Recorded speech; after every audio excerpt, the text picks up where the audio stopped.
To the uninitiated, the term the Matt Fox experience might sound odd, but to the members of the Almost any emotion you could possibly think of, hatred, joy, anything. Like it means it is the culmination of my friend group and my life. The Matt Fox experience is a collection of media including, but not limited to, a bunch of albums, Oh, there was a commercial too. 4 music videos. Now there's another animated video that just came out maybe a week ago, if even. We even made limited edition Matt Fox t-shirts. There was a video game too. Been a few Matt Fox scripts floating around on my computer that I could probably dig up eventually. that are centered around the idea and concept of Matt Fox. This isn't to say that they are necessarily focused on the actual person named Matt Fox, who described I'm a kid from Saddlebrook. the idea of a character whose name and likeness were taken from Matt Fox. To explore this community, I interviewed 3 members of the community of varying participation levels, from Matt Fox himself to one of the many artists. For the sake of transparency, it should be made clear that I am also a member of this community. I have created 3 of the music videos along with a short meme video and some photos. One member of the group went so far as to suggest that without me, it may have never existed. With the exception of Matt Fox, I have spent copious amounts of time with all of these members of the Matt Fox experience, so my possible bias should be taken into account. With that out of the way, I can introduce those I interviewed. Jarrett Seraphin has had little to no participation in the creation of the experience. His perspective isn't uncommon within the group, but out of those with his perspective, he has been a part of the experience for the longest. I also interviewed Andy Severino, who has worked on many photos for the project, including the iconic Matt Fox head JPEG, and its uncolored MS Paint redrawing. Afterwards, I think the most important question to ask is, how did the experience get started? Okay, I'll start from there. Basically, the experience started, I was playing a game of Minecraft with Dan.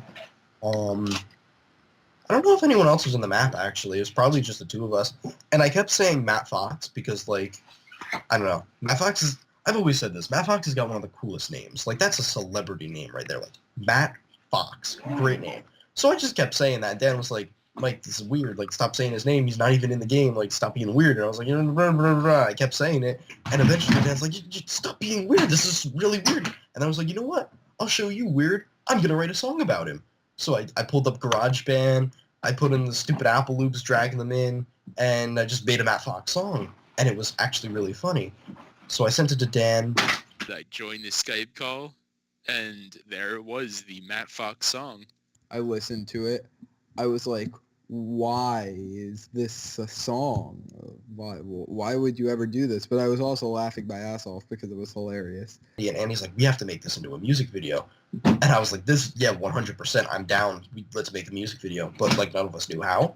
So, and plus we didn't have, like, cameras and stuff to, like, actually film. So what we ended up doing was we came up with this idea where we pull pictures off of Matt Fox's Facebook and make the video out of it. We put a couple quotes in there. And we did that, but eventually we ran out of pictures, like, halfway through the video. So, like, okay, now what are we going to do? Well, we could spare like 15 seconds putting a dancing gorilla there. Yeah, sure, that works. So there's a dancing gorilla in the middle of the video. It's really weird. And then we still had like basically a good third of the video left. And we're like, I don't know what to do. So I just ended up photoshopping pictures of Matt Fox, put a mustache on him, and then I photoshopped his head onto a knight fighting a dragon. I photoshopped his head onto a Pegasus, and his head on the dragon ended up being inspiration for what I was working on the next part of the album, but I'll get to that.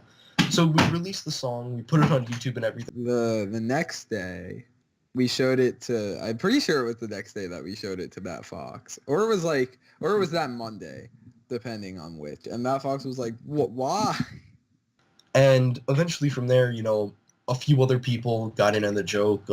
Actually a good portion of the school, or at least from the friend group that I was in, like, everyone really enjoyed it. It was hilarious. And people were like, yo, this is really funny. we should do a full-fledged like experience, like the Matt Fox experience. And then I just saw it just expand from there. What does the experience mean to you? I mean, like, I think of it as a meme because it has continued for a really long time, and I don't know, it just seems like a meme. I like to think of it as kind of a just a thing to see how far we could take a certain meme or something. Because at first, it just started out as one song, and now it's become, what is it, 4 albums now, working on a couple more. And like a bunch of music videos, a bunch of story behind it, and I just want to see how big this thing can get. It means high school and cringe and laughter and almost any emotion you could possibly think of. Hatred, joy, anything. Like, it means it is the culmination of my friend group and my life. It means so much at this point that it's really sad that like it's become this huge of a thing and this like awful of a thing. I mean, it's great, but it's also like awful at the same time. It's one of the hardest things to define of what it means to me. What does it mean to me? Honestly, I'd have to go with wholesomeness. Like, the Matt Fox experience is so genuine and wholesome and just good, and it's so weird at the same time. I honestly think it's about pushing boundaries. Like, the first album was created because we didn't know how Matt Fox would actually take it that we created an album about him. And that was the humor, and it was really funny. People were like, oh my god, this is weird, it's all about Matt Fox. Here's Matt Fox standing right here. This is weird. Why is there an album about him? So, like, it was all about pushing boundaries. Then the second album was about creating a story. At this point, Matt Fox became a character, and he was no longer a real person. Now we have Matt Fox, the character, going out, fighting dragons, finding giants, just doing all these crazy adventures, looking for his graduation cap. Because at that point, the boundary was Matt Fox is this real guy. Now what can we do? Well, we could make him a character. And then the third album was just like, okay, the third album was the Christmas album. That was just because it was Christmas. But the stuff we're working on right now is very experimental, going in a completely different direction. I'd say it's about pushing boundaries and just general, like, wholesomeness and positivity. I think for transparency's sake, it is also important to learn how they all came to know Matt Fox. I first knew Matt Fox as the guy that hung out with Jared. And as I began to know Jared, I began to talk more to Matt Fox. Got him in trouble a couple times in science class. I am Matt Fox. He went to my school. First time I met him was he was a good friend of another friend of mine, Jarrett, who he's part of the experience too. Me, him, a guy named Adele, and Matt Fox. Well, yeah, the four of us, me, Jarrett, Adele, and Matt Fox. We'd all sit at the same table freshman year, same lunch table, like pretty much every day. It was one of those 4 things. It was a booth. That's pretty much how I got to know him. And then just all throughout high school, I just kept talking to him.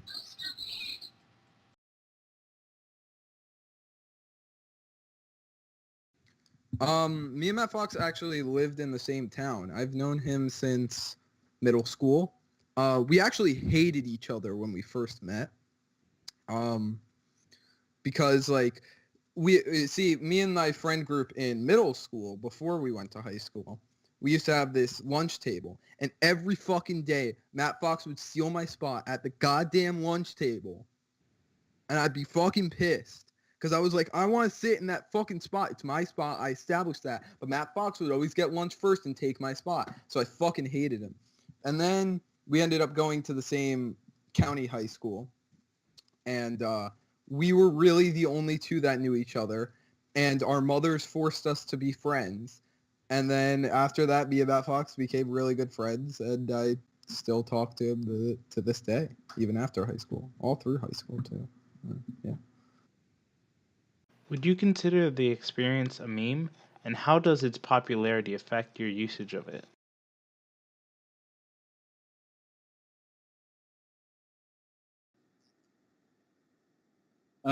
Yeah, I would say it's meme. Using it, I mean, we used it in school, seems to continue outside of school, in group chats and stuff. But yes, I do consider it a bit of a meme.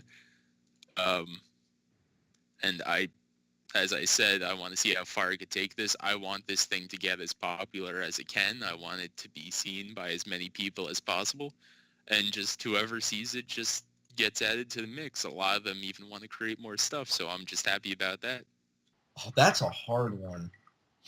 It all depends on what your definition of a meme is. Like, it hasn't gained the traction of a meme. So I guess at this point it's just kind of an inside joke. Although there are people at my college that are completely in on the joke and they think it's hilarious, but they have no idea who Matt Fox is and they've never seen him. So I guess because there's people who don't know Matt Fox that are in on the joke, you could consider it a meme. I'd still say it's a little bit of an inside joke, or even just a joke that's gone out of hand. Um, I personally wouldn't call it a meme yet, but the popularity, like, there's a solid following. It's kind of like a cult following. I'd say it's a cult following. People just follow it and are like really into the whole Matt Fox experience just because it's so bizarre. But I wouldn't consider it a meme just yet. So I will admit it's kind of a hard thing to just show people. Like, I can't just show someone like, hey, it's the Matt Fox experience just because it's really weird. I kind of have to like explain to them why it exists and then they'll think it's funny. Because whenever I show someone like, hey, listen to this song, they're like, this is really bad. Why does this exist? Because they weren't really in on the joke. So the fact that it's not really all that popular and then the joke I have to explain to everyone I show, that does limit how much I can actually show people. But there have been people who know absolutely nothing about Matt Fox, absolutely nothing about, like, the joke or anything, that have still thought that they were funny songs, particularly in the second album when it became more of a story. They were like, this is really funny. Who is this Matt Fox guy? Not knowing that he was a real person. Actually, there were two people at my college that I showed, and they thought the album was hilarious.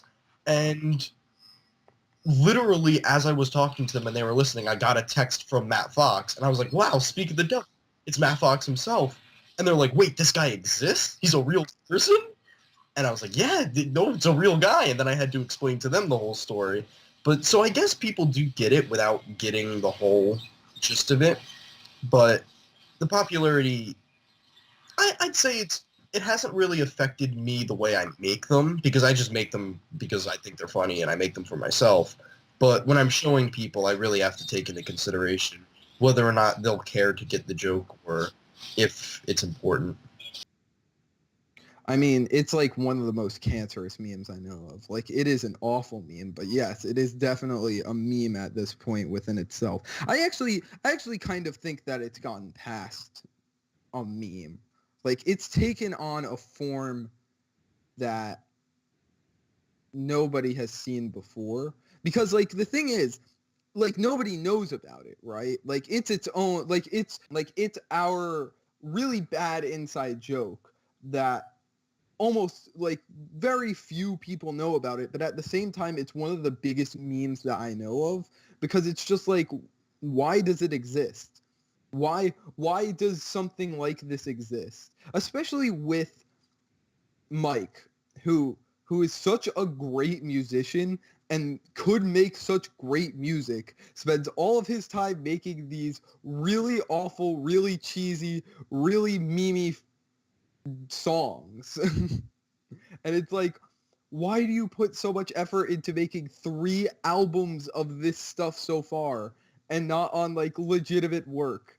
And it's like, so yes, it's a meme, but like, it's not really a meme. it's something in it's something of its own capacity and of its own making at this point. It's expanded past memehood. Who would you say is in charge of the experience? Definitely Mike. It's definitely Mike. He's the one that puts out the most of the content for it, all the songs, all of the lore is mostly his, so he's definitely the leader, Mike. I mean, obviously most people would say it was Mike because, like, you know, he's literally done everything.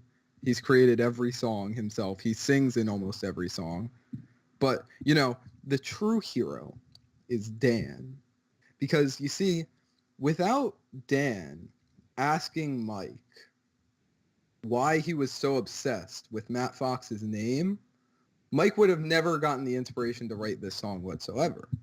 So, I mean, if we're saying, like, who really started this and who really, like, led the charge of creating this monstrosity of a project, it would be Dan. But Mike's the leader, if we're going to be honest. That's hard. Well, it's got to be Matt Fox himself. Matt Fox is by far the lead. Everything revolves around Matt Fox, but he doesn't actually do anything within the experience. So I'd say within the experience themselves, within the experience itself, I mean, I'd say I kind of am. Me, Andy, Alex, we all. There's a lot of work that gets allocated into different directions, but I've kind of been the person that's just like stimulating everything, just because I don't know. I'm the person crazy enough to write 3 albums about someone who I know. It's weird. Since the answers on who was in charge were nearly unanimous, I decided to ask Mike how he controlled communication within the experience. That's hard. There really isn't a lot of communication. There's kind of just like the way the experience has been working out is someone will get a big burst of energy and they'll get like inspiration to do something and then they'll go out and do it. Like that's how I made the entire first album. That's how I made the entire second album. I made the second album in basically 2 days. So you get a big burst of energy, you create something, and then it's just like, hey, rest of the group, this is something that I made. That's how all the videos were made. That's how all the songs were made. So there are things that we planned out, and usually when we plan out something, it turns out. Actually, it's been hit or miss. But the stuff we're planning out right now, I think, is going to be good. Yeah, so, I mean, the way that I talk to people would be, when I'm at college, it'd be through Skype, because that's the only way I communicate with everyone, but, or text. But, back home, like, when I'm on breaks and stuff, I usually just see everyone in person, and we decide to work on stuff. So, originally, back before I even went to college, it was all in person. How does work really get started? Anytime a new idea pops into my head for a Matt Fox thing, that works. Whenever other people are excited about it, it gets me more excited about it. Naturally, after that, I had to ask, how do you find out about anything?